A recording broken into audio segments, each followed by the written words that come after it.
radio at all. Not even with the bombing plane that's coming over. All radio is dead. It's alive. It's alive. It's alive. It's alive. It's alive. I'm going to make you one of the rising up.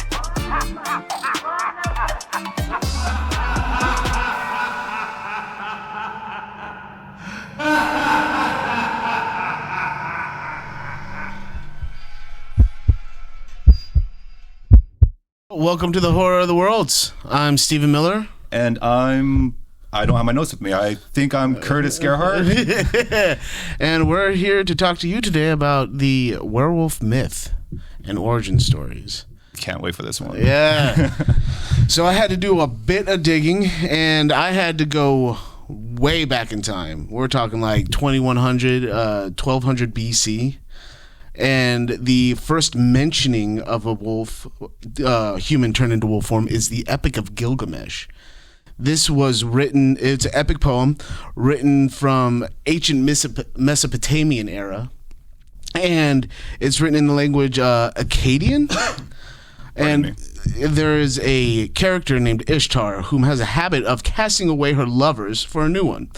And one of her former attachments, she decided to do away with by turning him into a wolf. It's fucked up. Yeah, that's fucked up. Get the fuck out of here.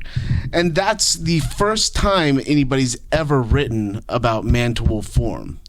And that's actually the oldest story that we can find written to date. So I think it's kind of cool that the first story ever written was about a wolf. I'm kind of curious on what someone had to do to be that, like, to order that curse. Well, you know, it seems like with the storyline, this chick was just sleeping around. She just got sick of him, and instead of having to deal with him coming up to her, she's just like, you're a wolf now.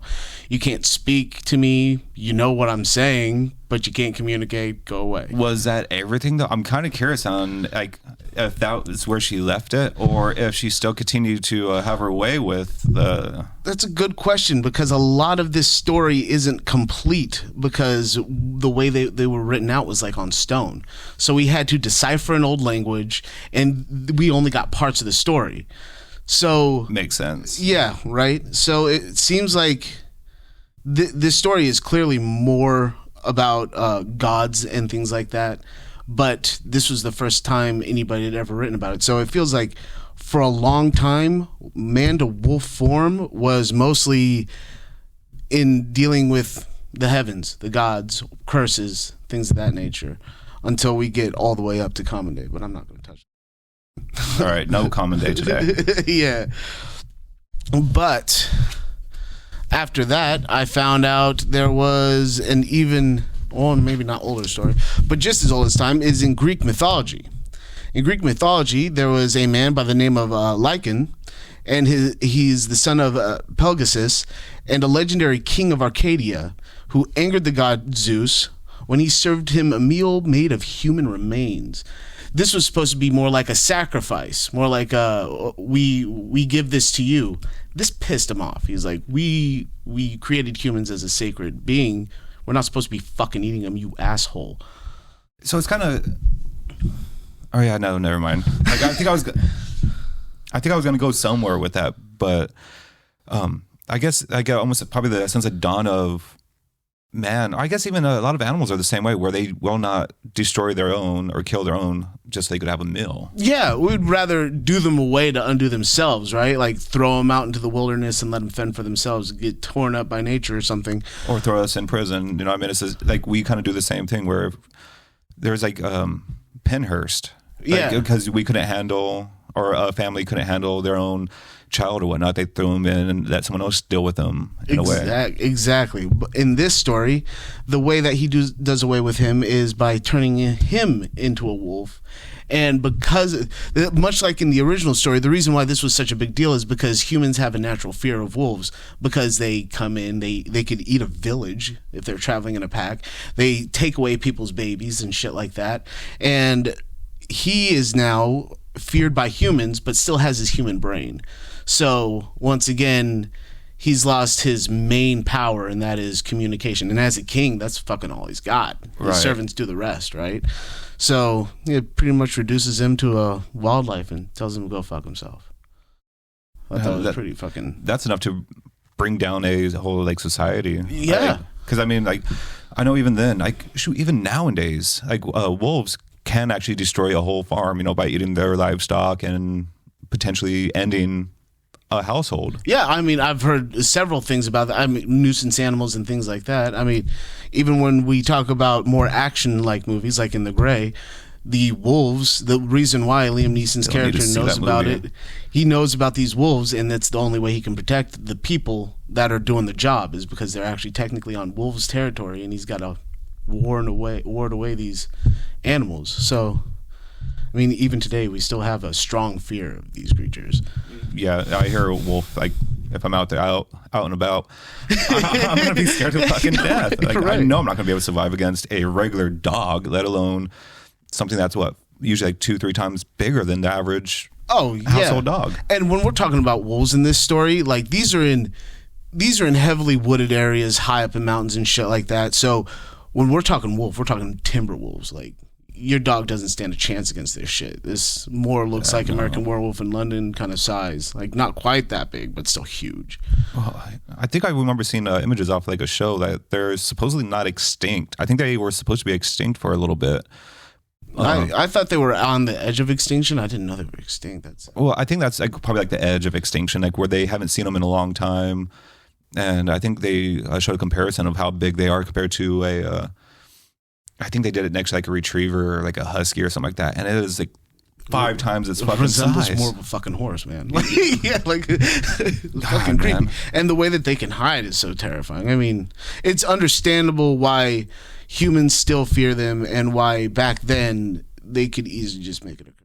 Yeah. I mean, then in the next story is Norse mythology, where it's a little bit different. It feels like I wasn't able to get all the details on this one. It's almost like they made the wolf more of a tool rather than a curse, because in Norse mythology you pretty much try to summon the power of a bear or a wolf before you go into battle, because these animals stick to their goal until their last breath, and you hope for that kind of power. Almost it goes to that whole spirit animal. Yes, type thing. exactly. So in this story, the father-son-nephew dynamic, because there's inbreeding in all of these stories, Sigmund and Sinfjotli steal a pair of wolf hides from these wealthy travelers. Now, when they put on these hides, they turn into wolf-like appearance with long canine teeth and begin walking on all fours. They start by going through this forest area and destroying everything. I mean, they just ravage the whole fucking place. And then, when there's nothing left, they turn on each other. Yeah, tearing one another apart. So Sinfjotli is the only one that survives this attack. And when he finds out what he did, he takes these hides and he burns them to avoid from this happening ever again or falling into the wrong hands. If I got my hand on one of them pellets, I'd be having I feel like that'd be awesome. That'd just be too badass. It's kind of weird. It's because I know a lot of people like they hate Rob Zombie's Halloween movies for the most part, because of one of the things is when Michael Myers puts on that mask, he becomes the killer, the Michael Myers type thing. Like he becomes the embodiment of the killer. So I doubt that Halloween has had that the influence from the werewolves, but I almost kind of want to link that. Far-fetched. I mean, with Norse mythology, these guys would be considered berserkers and things of that nature, because they would put on these pelts to survive the harsh conditions, and they would also use it more like a spirit animal guidance. And then on top of that, knowing one of the fun things about these Vikings is when they went into battle, they were high as fuck on mushrooms, right? So they do these mushrooms because what's the one like in Mario, the red with the white spots, Miska Maria, whatever. whatever it's called, it actually makes you feel bigger than you actually are. So it makes you feel unstoppable, which is why these guys are going into battle, taking all these heavy blows, and then dying only at the end because they're coming down as a mortal would and fucking dying out there on the field. God damn.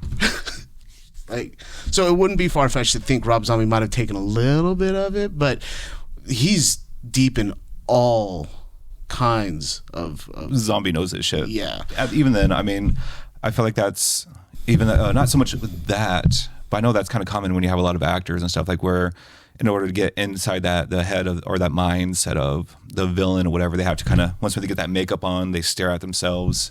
I'm kind of curious if that's what it was. Like, all right, I have this spirit animal, I have this hide, and it's like, this is the dangers of a method actor.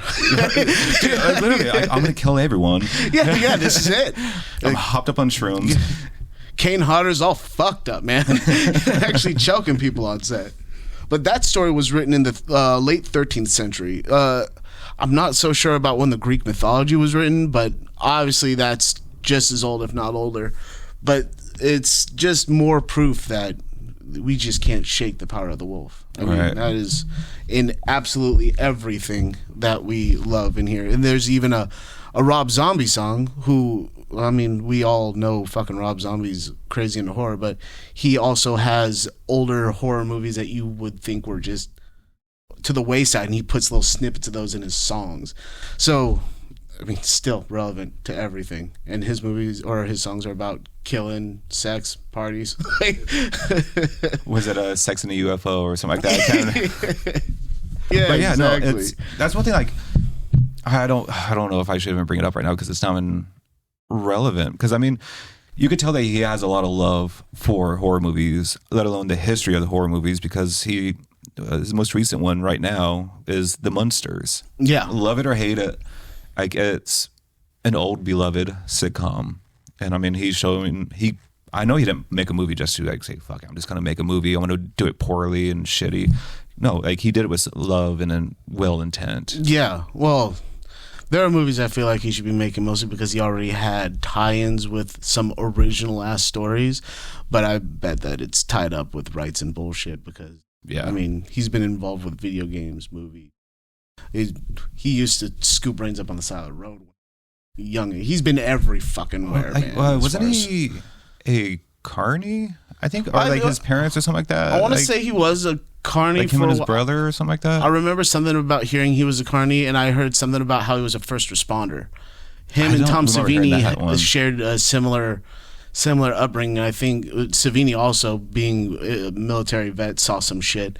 But I think what Rob Zombie actually had to do was scoop up people off the side of the road and shit like that. Like he was cleanup duty for that kind of stuff. So when he was making House of a Thousand Corpses and somebody's like, that doesn't actually look like a face that's been cut off, he's like, listen, it does. Trust me. yeah, it does. I've done some. I've seen some fucked up shit. Seen some shit.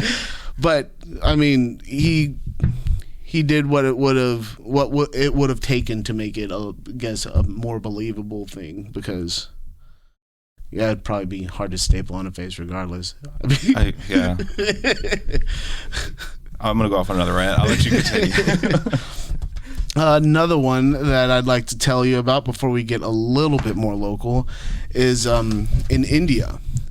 These guys have a different outlook on it. And this is more like an animal mixing with human, but they're considered demons. They're called yakshas, and they were the closest thing to werewolves in Hindu mythology. They were believed to be guardian warriors of Kuber, who recruited them personally himself to guard his massive wealth. Yakshas are basically a class of demon who are caretakers of the natural treasures hidden in the earth and tree roots. So they take more like forest-like predator looks, right, to ward off evil and shit like that. And if you were having troubles with your crops or anything like that, these are the demons or gods you'd pray to, because not every religion sees demons as a bad thing, just more of a force of nature that, you know, sometimes gets it's done. All the perception. Oh God, I'm gonna butcher this saying, because I think it's in the Satanic Bible from Anton LaVey, where evil is pretty much in the presence of, or your perception, because you have a house cat, in the eyes of a rodent, the cat is evil, but as the owner of the cat is pretty much a god. Like, it's amazing because it's keeping the house clean and all that stuff. Cat doesn't change its form. It doesn't change who it is or what it is. It's just a perception of evil. Yeah, exactly. But I never really I would have never really thought that any of the old India, or Indian history would have been werewolf tied or had any of that lore. I don't know why I never would have thought of it. It's not directly, and that's what surprised me, because it still wasn't directly wolf-like. But if you've ever played Street Fighter, you'll see characters like Blanca or Akuma, and that's what these guys are depicted looking like. They have various forms, but those two guys are kind of the direct tie-in to what this belief is. That explains a lot. Like, he was like one of my favorite ones, just because he was kind of OP. Like, especially since I wasn't good at Street Fighter, I would just do his fucking shocking movement. He's a bad motherfucker. Yeah, destroyer. But yeah, I had troubles finding some of these images of what it was supposed to look like, because it felt like you had ancient carving statues, and these would look like what's the god in The Exorcist? They kind of had that. I was going to say Pazuzu, but I think no, I think that's right. That's Pazuzu. Because I know, isn't Pazuzu Futurama? That's the name of the character in Futurama, but he named it after. Was that correct? Yes, Pazuzu. You had one wish, master. But yeah, the images that they have in carvings and stuff like that kind of look like that. But when you're looking at real life depictions, they are more like artist renderings and stuff. They take on more of a Akuma Blanca form. And even then, if you look back at other better kept art forms from back in the time, they definitely look like that. It was hard to depict this without making it look like you had a mask on. But when we got down to like animation stuff, yeah, Street Fighter had some werewolf-like creatures. It kind of makes me want to pick up Street Fighter again and see, because I want to say that they had like the whole map of the world on where they originated from, and I don't remember where Blanca. With some of the characters in there, it's hard not to think Indian culture, because you have some of the coolest, most powerful characters. What was that one? That one Indian guy's name? Hindu? That stretches. The stretches. Yeah. Yes, exactly what I mean. Like, some of the cooler characters on there, the more powerful characters, it definitely seemed like they had that origin tied into it. So I wouldn't be surprised. But who knows? You're always wrong when you're doing research, right? I'm kind of finding something new. Yeah, that's actually pretty awesome. I would have never thought, in all reality, that they would have based it off of a god or a demon or any of that sense. I would have thought they would have just created it and say, "Oh, this is what it is," but not actually based off of a mythology for the most part. Yeah, like that's actually pretty bad. I was kind of surprised about that one myself. And then that brings us to a little bit more of a relatable belief, which is the Native American belief. Well, I wouldn't say relatable. It's just a little bit more local. Right. Natives, their werewolves were mostly referred to as skinwalkers, because you could change your skin. But there is a particular kind of skinwalker that, from what I understand, you have to gain this power by doing unnatural dark things. So it was more of a witch kind of thing, and to become a skinwalker like in Antlers or something like that, we're talking like eating human flesh and stuff like that to gain your power. More of a dark magic kind of thing. But the way it was loosely described, from what I could tell, was this was more like a belief that changed between tribes and communities. So it was hard to pin down an exact way that they saw this, but it was more like a transformation to hide or to change or possess an animal to get it to do your bidding versus you having to do it. And it was a witch, like a shaman like act.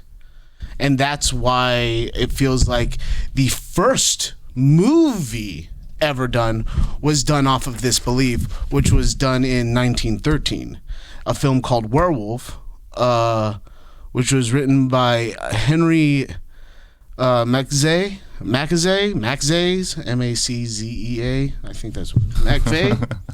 Yeah, Mac Ray. But either way, it was just called the Werewolf. It was a short film, very short, 18 minutes.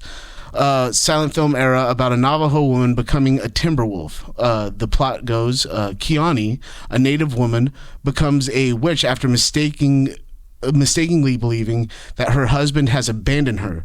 She teaches these skills to her daughter, Watuma, who transforms into a timber wolf to carry out vengeance against the invading white settlers. And with this belief, it's the curse that every 100 years after the death of this woman, she returns from the dead to kill again. And that's what this story in particular was. It was one of the first movies that ever captured and depicted a werewolf, it being a gigantic timber wolf. It's kind of cool. But this film was actually more about witchcraft, less about lycanthropy.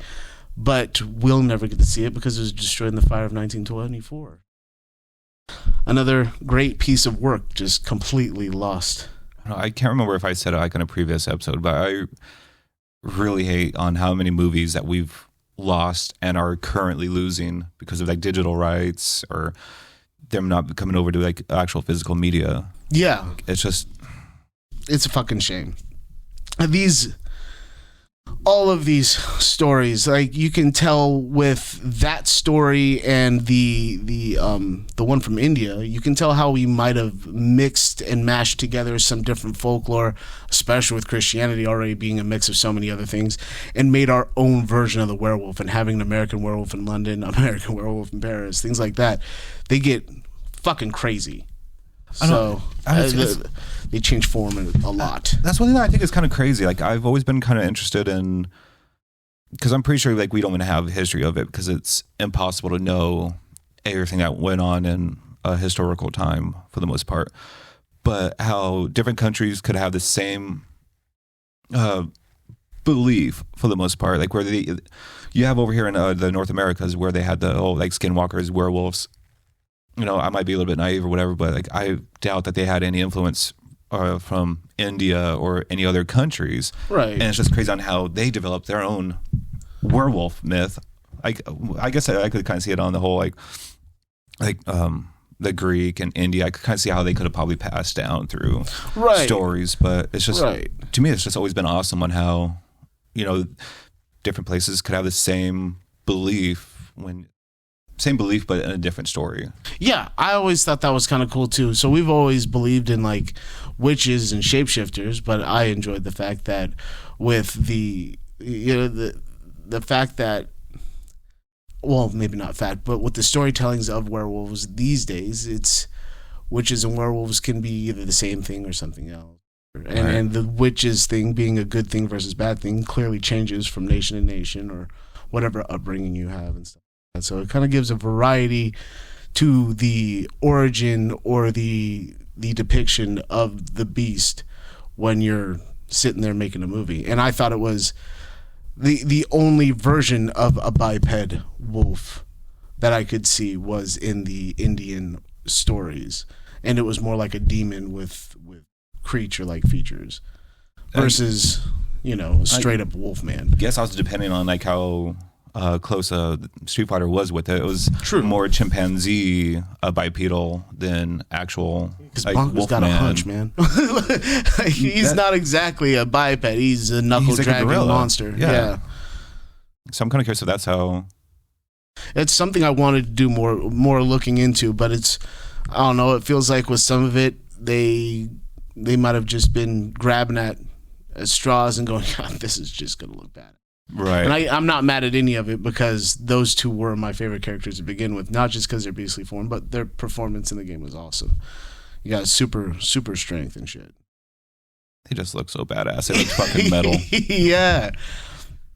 But I have some suggestions we can go for, some books. One in particular that I absolutely love was Mongrels by Stephen Graham Jones. And that one, it has absolutely zero tie-in to what Hollywood has done with the lore and stuff of the common werewolf.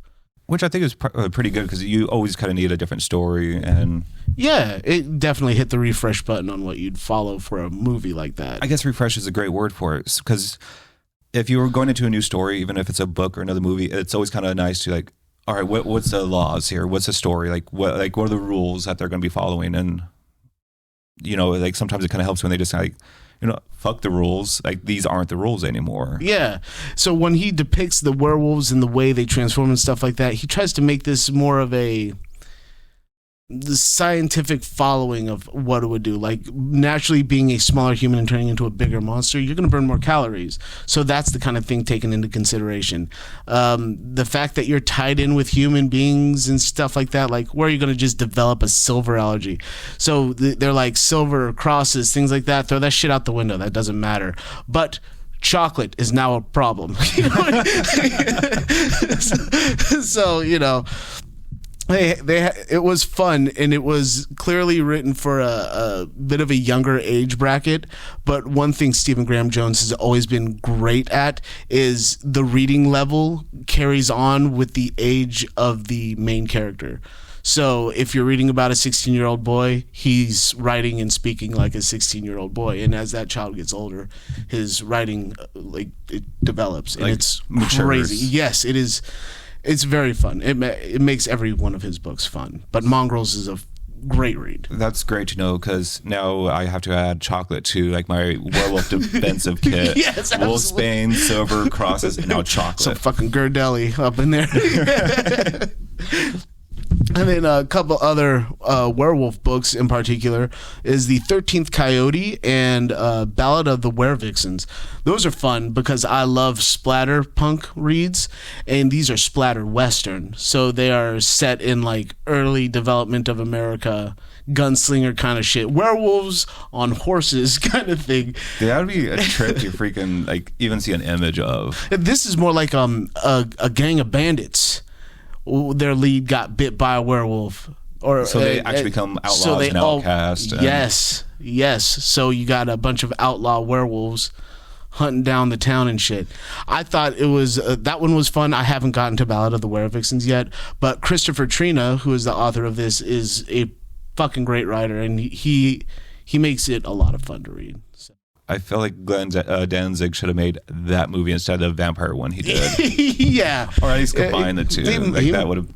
Could have probably read it. I haven't gotten to watch that one yet. That's one of the ones that I've been dying to watch. I just haven't had the time to sit there and focus on it. Hey man, sometimes a bad watch is still a funny one. I should just leave that moan in there and just start doing more moans in the mic for people that are actually listening to it on their car. Then there's The Werewolf, which is written in 1896. This one I haven't read, by Clemens Hausman. This is actually a favorite of H.P. Lovecraft. This is a book he would suggest that you read. Although he never wrote about werewolves, he slightly mentioned them quickly and briefly in his storytellings. But this was he apparently liked werewolves. Had quite a few suggestions of werewolves. That's actually pretty cool. Yeah. Like just by what anyone knows about H.P. Lovecraft, like it's. You kind of have to take the art away from the artist. Absolutely. Sometimes, some of their beliefs. Good music's good music, even if the writer's an asshole. Yeah, except Guns N' Roses. But no. But yeah, because I want to say like a lot of HP's movies or books, I should say, which movies, where they actually had more of those myths and legends or in everyday life for the most part. Like it wasn't just like you had all these Leviathan type creatures. Like it's just a weird, crazy world out there. Well, I thought it was weird that his depictions feel a lot more like West Coast when he's writing about those. But he's actually he grew up and raised on the East Coast. I was gonna say East. Yeah, so I mean, yeah, he's always been. I wish I'd have gotten to read a werewolf story. It would have been pretty interesting. But when we were talking about one of the other things I want to touch on the Mongrels was control. So usually when you're bit by a wolf, you see a full moon, you turn into it. But one of the cool rules that he rewrites in this one is if you're born a werewolf, you have the ability to control it. You just have to teach yourself. But if you're a sorry son of a bitch that got bitten by it, good luck controlling There's it. no control. You usually end up killing yourself because you have no idea of what to do or how to control it. So, like, there are so many things that can go wrong when you're turning into a wolf. For instance, a funny rule that he had was, ladies, if you're wearing hose or anything like that, and you know you're about to transform, take them bad boys off, because when your skin grows and expands, you're going to have some of those hose left on. And when you go back down into human size, it's like it gets stuck in the hair follicles and shit like that. And it grafts with your skin.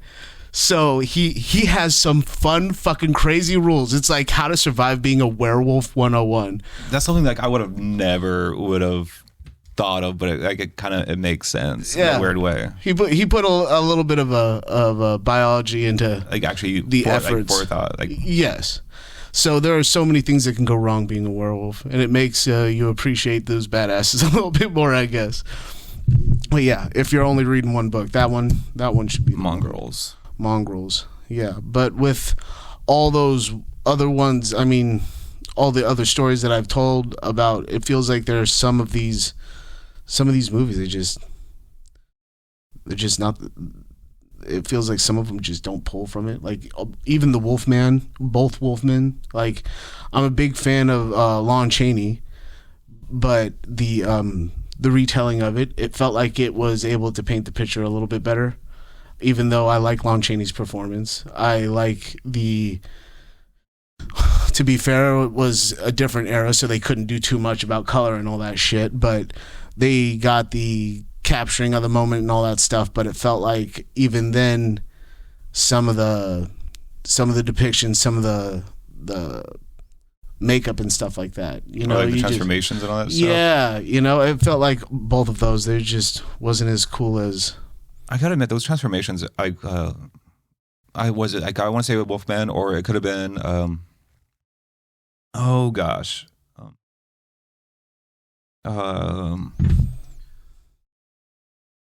Abbott and Costello Meet the Monsters, yeah, something like that. I think that was like one of the first movies that actually had the werewolf like change on screen. Yeah. Granted, I mean, like how it's done is like, all right, sit there, don't move, and they just slowly applied more appliances and more makeup. Yeah, and it fades into which is kind of like awesome effects. Yeah. Oh, yeah. I mean, in my opinion, the number one thing that makes a good werewolf movie, other than your typical sex, blood, and violence, is the creativity behind the change itself and the overall final product of it. Because I felt like in The Howling, you had the change that was creepy. You had the story that was dark and gritty. And it felt like, I mean, at the time, it was an up-to-date story. And it still, when you saw the wolf on screen, it didn't feel like they had to show it real quick and go away because of all these flaws. It was just fucking creepy, and they wanted to linger on that fact and show you every detail. Like how beautifully ugly and monstrous this creature was. This is the pointy ears for me. There's something about the pointy ears and it being 7 feet fucking tall that just... Ugh. That one's one of my favorites. It's a tie between the Kessler Wolf and American Werewolf in London, and that one to being the creepiest ones for me, because the Kessler Wolf, I mean, I know I'd be scared to death if I came across both of them, but I feel like I don't know which one I would be more scared of if I saw one in real life. If it was more the bipedal, like howling wolf, or the Kessel. Well, the Kessel would be like a little bit more. I feel like more unpredictable, but having something actually towering over you. Yeah. And it felt like he knew what he was doing when he changed into it. The first time he changed into it, he's like, watch out, motherfucker. And then he just lingers over like, aren't you going to run? And he's just hunting her down. But I guess out of the reason why I'd choose The Howling as my favorite is because it was flawlessly executed from beginning to end. It showed you a play-by-play of a transformation. It felt like when it cut away, it didn't just progress in the growing of the werewolf. It cut away to show you her reaction and to go back to you watching from where you left off of the transformation. They put a lot of effort into it. And I feel like that transformation has to be my favorite of all time. That's saying a lot too. Yeah. I know that's That's the thing. Like a lot of people I argue with, especially since both movies came out, I think around the same time, if not, I think within a year from each other, if I'm not mistaken. But the Kessel Wolf is usually always the best known as a best werewolf transformation because you kind of see everything happening in frame. Which I mean, yeah, the growing of his hand and stuff like that. The foot stretching, his depiction of the pain. I think that's the part that kind of got me more than The Howling was it looked painful. Like you could see the pain in his eyes compared to The Howling. The Howling, it was just like more pleasure than pain. With what I remember, first off, the reason why in The Howling they depicted it like that is they had him on a kink status right out the gate. Like the first time she runs into the son of a bitch, it's in a porn theater, right? And that's how he like calls her in for a meeting. So I mean, this guy's already got a weird fucking. He comes off as a skeezy, kinky kind of fucking weirdo. But when they depict it, they had the cracking of the bones. You could hear blood flow and gushing going on, and then his eyes roll in the back of his fucking head, and the snout pops out. And to me, when the snout pops out, that was the coolest part to watch. That is an awesome effect. Yeah, like the growing of the general teeth and all that. It was. I don't know. I feel like that's why I chose that one to be my favorite. But You're right. I feel like the acting in American Werewolf in London, as far as the transformation goes, was way better. In all reality, there's like no wrong choice. Both movies are great. Even a transformation is a transformation at the end of the day, and whatever one grabs you the most, I mean. Fair enough. I mean, that's true. It's like I'm not trying to be like the extremely neutral on that end, but like it's. Both of them are freaking amazing. Well, being honest, it felt like I could watch both those movies a billion times, but the one I could watch more often is American Werewolf in London because it does my favorite thing, and that's adds a bit of comedy with the horror. And I can't get over his friend with that little fucking piece that I was like, dude, that is just slowly oh man, just slowly rotting away each time he sees them. Decomposition each fucking showing. Yeah, it was so funny. They had good moments. I think that's probably why I enjoyed that movie a lot more than The Howling, just because of the upfront humor it had in it. Yeah, they definitely didn't play it down, even in times of like brutality and shit like that. Like his dead friend is poking fun at him, like, "Hey man, you owe me this, you bitch. You killed me." Like, all right, we're gonna linger that over my best friend's head. That's great. All the other movies that I have on suggestion, they fall close. Right, but they're just not as. It feels like they're just from a different time, right? Like because in the early 2000s on up, it feels like we tried to get away from making the set and kind of animated the set. I prefer a half-made, half-animated because you can blur the lines a little bit better and make it look more realistic. Right. But if you do too much of one or the other, like a fine example is in the remake of Wolfman, you never see the Wolfman's mouth move because they couldn't. The dentures and shit like that, it was a mouth open all the time. So when you see him, it's like, and then turns away, right? Like, and if you watch the remastered version, when he is chomping his jaws and shit like that and transforming, it's a lot of AI work. Or the CG, like. Yeah, the CG work. My bad. Either way, I mean, it still made it a good watch, but it didn't hit that nostalgic, we made this just to destroy it vibe. Right. And that's what I liked about it. I don't remember The Wilding much, but I remember loving it. I don't remember seeing a transformation in that one. I don't know if my stomach growled was on the mic or not. Which is kind of ironic because I think that her stomach was growling a lot of times during that one. Yeah. But I don't think there was really much of a transformation. I think there was, but nothing like really that stood out to me. That's a rare one because it feels like you got your fix without getting your normal high off of that kind of a movie.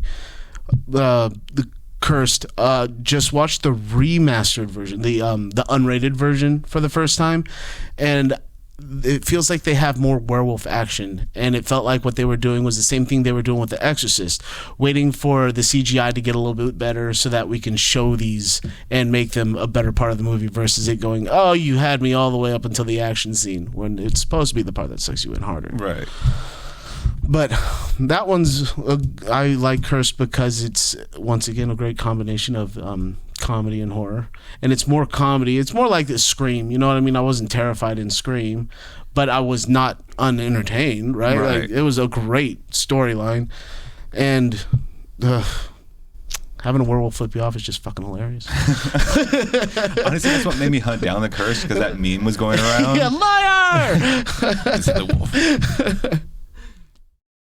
I know. I think that's like one of the things. Like, well, I guess nowadays, like if the budget if they actually had the budget to make the damn movie, use the CG for the movements of the werewolf for the most part. But when you actually get the close-ups, or like when it's actually doing like some action, have something real there for one for the actor to actually react to. Right.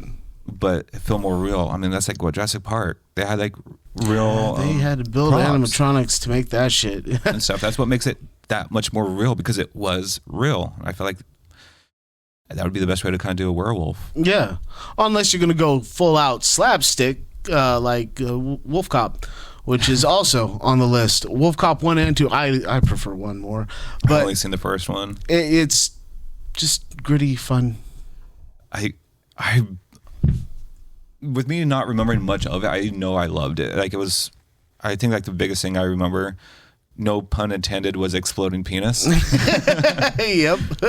But and he modified the cop car, and he was just, it was kind of badass. Like, it was more Wolfman than werewolf. Yeah. And stuff. Yeah, as well. and he was able to keep his wits about him and kind of that kind of thing. So it felt like he was still the punk ass that he was before he turned into the beast, right? So it stayed fun throughout the whole thing. And I need to rewatch that one. There was something that movie brought me to that I forgot to do a little bit more research on. There's several kinds of werewolves, right? So, and I don't know where this folklore came from or how it came about. Like, you have your traditional werewolf style where you grow into and grow out of wolf form. But the particular kind that I've read about, and I don't know where this came from, is a possessed by Satan thing. And when you're this form of werewolf, you shed your human skin and it schlups off. Versus, it's like there's a werewolf underneath you and it just breaks away. And then when you turn back into human form, the hair goes back into you and all that stuff. And it's like every time you turn into a wolf, you're bursting out of your human body form. And that was like the most violent version of all of this I've ever heard. I feel like I've seen a trailer of that movie, or I've seen that movie before, like where you, like the skin, it sheds like a snake. But like right now, I can't even think of or the name of the movie or any of that stuff. I'm surprised that doesn't stick out to me more either, because I remember seeing something like that, and I don't know, it just Mandela effect. Yep, maybe. Yeah, they just erased that. No. The people can't see their shit. No. Yeah, that one, that style of werewolf is just super fucking gross and creepy to me, and I feel that. Yeah. And then a couple more. Werewolves Within. It's a great one. Doesn't have the craziest transformation scene, but it is, once again, it's hard not to put werewolves with a little bit of comedy, because that is, once again, a horror comedy. Whodunit more. And I really like when females are werewolves, I guess. That was just that's also amazing. Feature. On top of, like, what, it's a T-Mobile girl? Yeah, the AT&T. AT&T. Yeah. So, for you guys that have a crush on the AT&T chick, she's in this movie and she is phenomenal. Awesome. No, like the movie is actually really good. You'll notice pretty good. The guy that plays Guillermo in What We Do in the Shadows is up in there. Yes. There's, I can't remember the creepy dude's name, that the handsy motherfucker.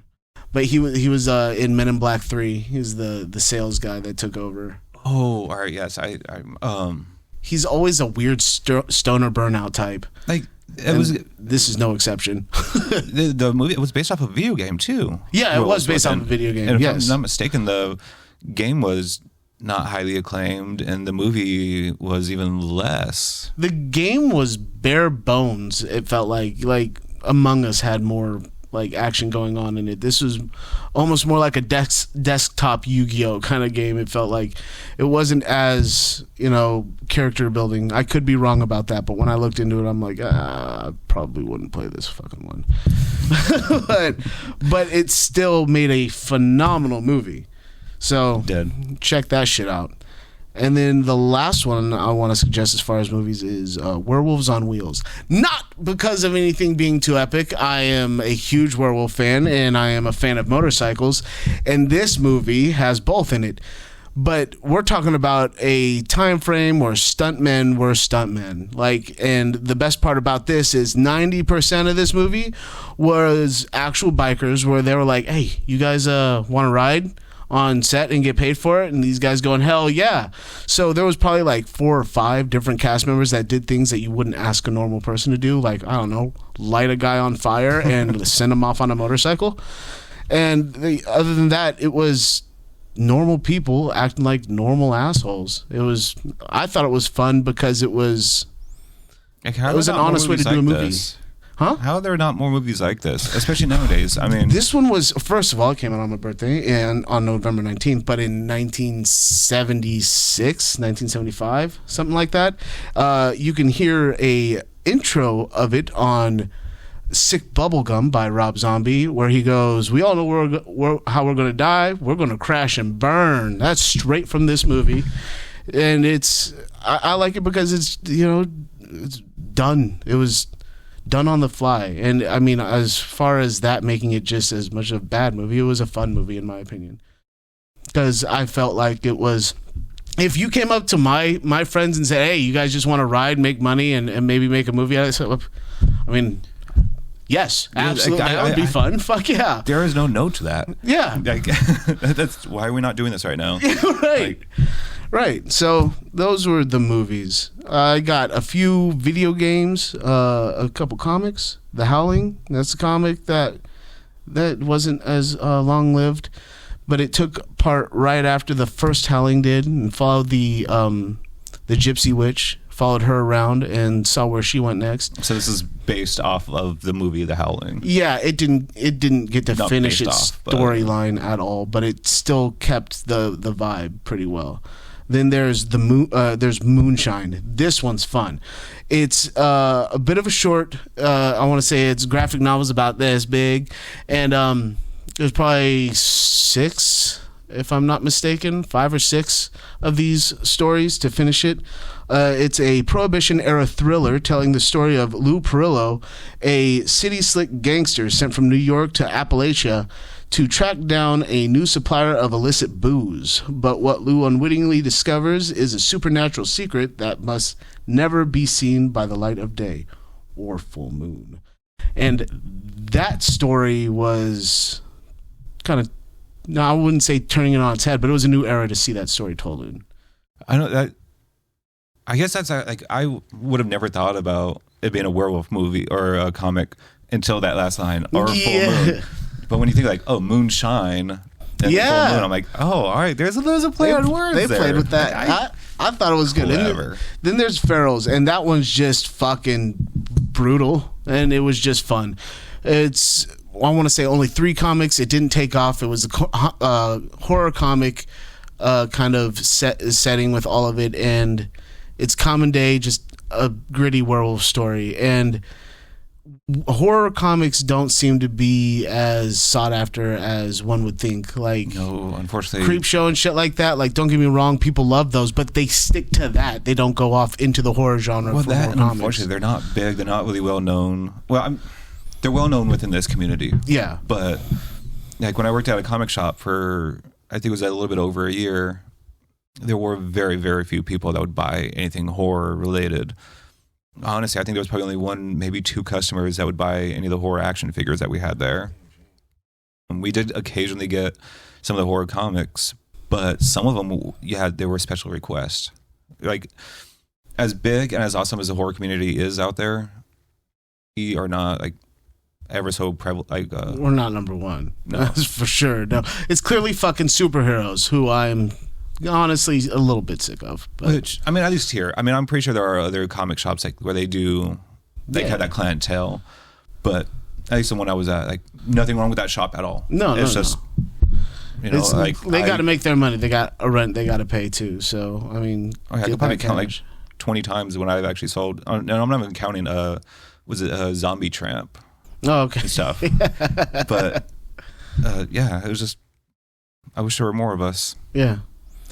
Well, I mean, it's slowly growing. I kind of dig it being somewhat exclusive, but it's not like we're gatekeeping by any means. No, you not know? anymore. I think a lot of the horror community was kind of gatekeeping. It felt like at least the critics were gatekeeping, like in the early 2000s, and they kind of fell off and came back again after like A24, like the whole elevated horror. Yeah. Like they started kind of coming back. Like, oh, you like slashers? Oh, you're one of them. Yes, I am. Yeah, what's wrong with it? Absolutely. You wouldn't be her if it wasn't for me. Right? Yeah, I was a stepping stone, a necessary one, fucker. There were video games. Apparently not as many as I thought. I thought there would be a lot more. You know, you have Altered Beast, where in a level you're a werewolf, trying to you harness the power of a wolf, but in each level you harness the power of a new beast. But in the first one, the first level, you get to be a werewolf. And that's cool. But then you have Werewolf the Apocalypse Earthblood. And that game started off as more as a tabletop game, kind of like Dungeons and Dragons, where the werewolves are the protectors of the forest and nature. So you're in this game, you can be in human form and connecting with your people, or you could be in wolf form sneaking around, or you can go Hulk out in werewolf form and fuck everything up. And that is really cool. It's fun to me because this game is actually depicting werewolves in a more positive manner, but not taking away the brutality of it all, which is what drew me like in how the vicious first they place. actually are. Yes. So, I mean, there's not too much customization or anything like that going on. If I remember correctly, Alien Weaponry, I think that's the name of the band, is actually the fucking open title song of the video game. So, I mean, So this is a recent video game. this is a bit of a recent video game. Yeah, I want to say it came out with PS4. And it's not older than the PS4. I didn't realize Alien Weaponry was that. They are still new. I mean, they're a New Zealand band Yeah. and stuff. Like they're And this, I believe. Oh, hold on, before I get too taken away. This storyline takes place in the Hoh Rainforest in Washington fucking state. Right. So I thought it was even cooler with that. But I want to say that it was a New Zealand company that made the game or some shit like that. And that might be why it got done like that. I want to say it might have been Canadian. I can't fucking remember. I remember reading about it going, good enough for me, werewolves, violence, sign me up. So I did that, and I wasn't disappointed with that storyline. That one was a lot of fun. It feels like if it had a better backing, it had better graphics. But it's had a bit of a puzzle thing going on with it because you're not always supposed to just rage out. You're supposed to sneak around as much as you can. But when you get caught, you can either choose to rage out, or if you get caught, you have to rage out. It's like the whole Metal Gear Solid or like Tom Clancy, like Splinter Cell type stuff, where you could go up and start murdering people. Yeah. Or you could actually sneak around and do your job and try to be undetected. Yeah, you're still supposed to sneak around and kind of like knock these guys out, but just because you knocked them out doesn't mean it's going to set off the alarm. Right. Because this fun, the company's name is Enron, and they are an oil digging company, and they are digging in the middle of the Hoh Rainforest. They like kind of hit it on the nose with this one, and the people are fighting back against them, trying to shut down their oil plants and shit like that because they're just destroying nature around them without giving a fuck. So it made a good storyline. Then there's the Order of 1886. This is a game that I want Rob Zombie to make into a movie. Hold on one second. Listen to Alien Weaponry. If you like old school metal, like I feel like they actually have more of a Sepultura. Oh my god, I could never. Sepultura? Yes, Yes. they have such like a roots vibe from them. Their roots are from the roots. Yeah, you should definitely check that out. Yeah, I wanted to touch back on that one. Don't skimp on a solo either. Gotta appreciate that about a band. Plus, they have a lot of the one of the songs they mostly sing in their Moi.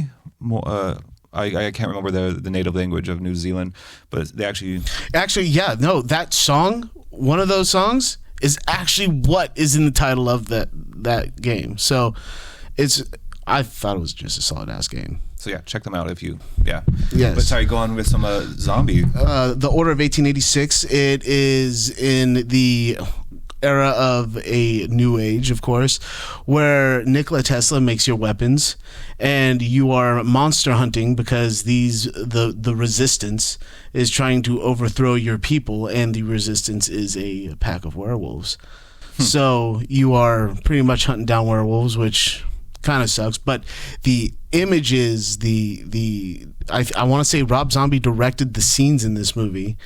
And he wasn't tied into the whole thing, but I feel like if he took this and tried to make it into an actual movie, this would be fun. This would be fantastic. I'd have the guy from what's it called? From The Matrix, the agent. Oh, you're not talking the agent? Yeah, the lead guy, the lead bad guy. He ain't dead. I don't think he's dead. I hope he's not dead. I don't think he's. But I'd have him play the main character, put a big old fucking mustache on him, and put him in the fucking lead role. He was also in Wolfman, the remake. He was the cop. He was the lead cop in that movie. All right. As a matter of fact. That's how my mind was still on Agent. But yeah, that one, the weapons in it are fun. I feel like with the way that we have redone Ghostbusters and things like that, with the way lightning bolts shoot out of weapons and shit like that, like they have that shit down, and making that in this game would be great, because a lot of the technology there is steampunk as fuck and very electric oriented and shit like that. That would be pretty badass. So they could have a lot of fun with that one. And then you have little notes. Skyrim, you can gather this, I want to say it's a moon ring or something like that, and as long as you're wearing this ring, every time the moon is full, you turn into a werewolf. You wake up somewhere random with no clothes on, but you maybe you want to start playing Skyrim. Yeah, Skyrim has that, and you can also be a vampire up in there. But those are like little side quests that you got to do in order to gain that, and you can get tired of it. There is definitely a downside to it, but you have to go through a process in order to lose that power, and it's just as painstaking as getting it in the first. But that one was a lot of fun. And then The Quarry. This one I don't want to give too much away on because I haven't played it all the way through, but it is werewolf based. And although you can pick your destiny and all that shit, you cannot avoid the fact that the werewolves are involved in this. And if you look up the cheats on this, you know how to take this in a certain direction. And that's the only way to cheat this, but you cannot avoid the wolf. So, The Quarry, I feel like it was an understated game because most people play video games to be involved with a video game, first-person shooters and bullshit like this. This is more like if you liked reading those R.L. Stine books where you flip to page 39 and sorry you died, and then you're like, no, go back to the page. Yes, exactly. This is a game a little bit more like that, but it's still a lot of fun, and I enjoyed it. And I'm not Black usually Mirror did an episode on that too on Netflix. Like we were able to actually choose your own destiny. I think that was like back when Netflix was trying to incorporate some of the video games on their service, but right. But yeah, that's pretty much all I got on werewolves. I mean, for this time, I didn't even get into some of my favorite actors and things like that. Like Lon Chaney Jr. is God in my opinion, but there is a whole bunch that would have to go into him. And I'd like to save that for the next one. Oh, yeah, I mean, this was more so just like the loose history of like werewolves have been around for a fucking while. Yep, you can't kill them. You can't get rid of the folklore, man. And read Mongrels. Fucking read Mongrels. This is a good book. I feel like it's actually on, if you pay for Spotify Premium, you can listen to it for free on there. But Which you should have Spotify when you're listening to us. yes. Shameless plug. But even if you just fucking want to have that book as a trophy when you're done listening to it for free on there, fucking, it's worth owning in my opinion. Right. And get it before it's turned into a movie because they're gonna rewrite shit. They do that all the time. So Hopefully yeah. they do make it a movie, or at least a mini series or something like that. Yeah, I feel like they should make it a miniseries. I think as long as they don't like over childlike it, like even though the kids coming of age, it shouldn't be for kids. Like this is the writing of the book. It's very gritty. Kind of like that whole like tween movie without the whole stupid tween romance, lovey-dovey bullshit. Yeah, it's gonna be hard to make the first one a PG-13 outset. Like this movie's gonna have to be rated R. Oh, granted, I mean PG-13 nowadays movies Yeah, you get pretty are better. They are better than they were. But with the once you read the book, like most of the fun in the book is first of all the rules, but mostly the way he depicts the actions and what happens. Like to have like he did this, the way he describes some of the injuries that can occur, to depict him like a special move in Mortal Kombat. Like when you're watching on the screen, that would be fucking cool because you want to know what's going on and not just see somebody keel over and go, oh, stomach pain. You want to zoom in, X-ray, show what's happening, and then motherfucker dies on the table. Like yes, things like that. Going back on video games, I think one of my favorite video games as a kid, I used to play as a werewolf. Oh and yeah, that's Rampage. Oh, yeah, you were going with Rampage? Yes. Oh, mine was Killer Instinct. I chose Saberwolf.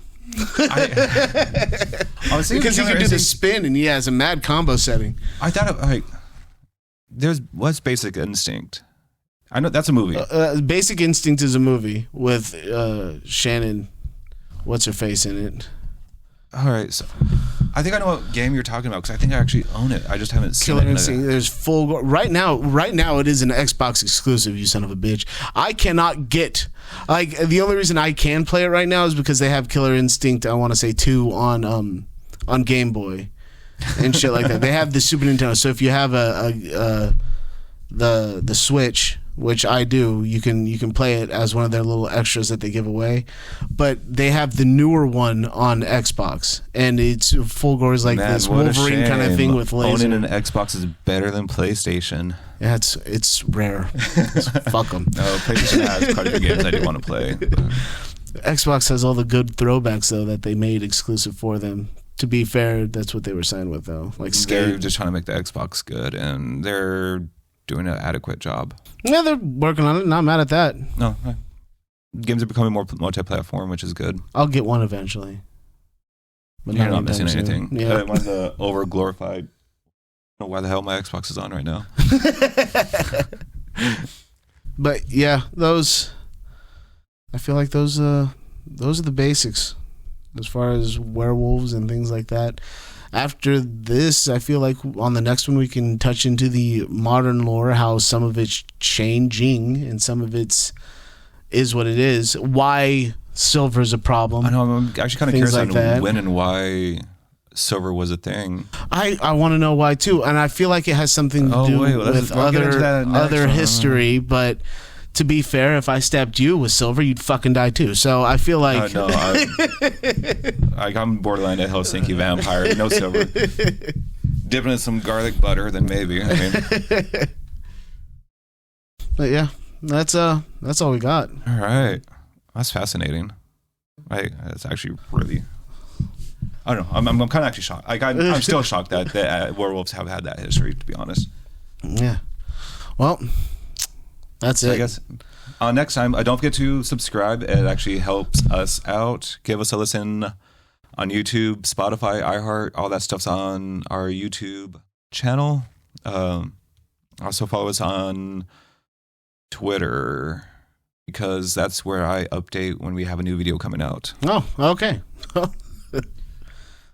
But I'm Curtis Gerhardt, I'm Stephen Miller. and we hope you horror a problem.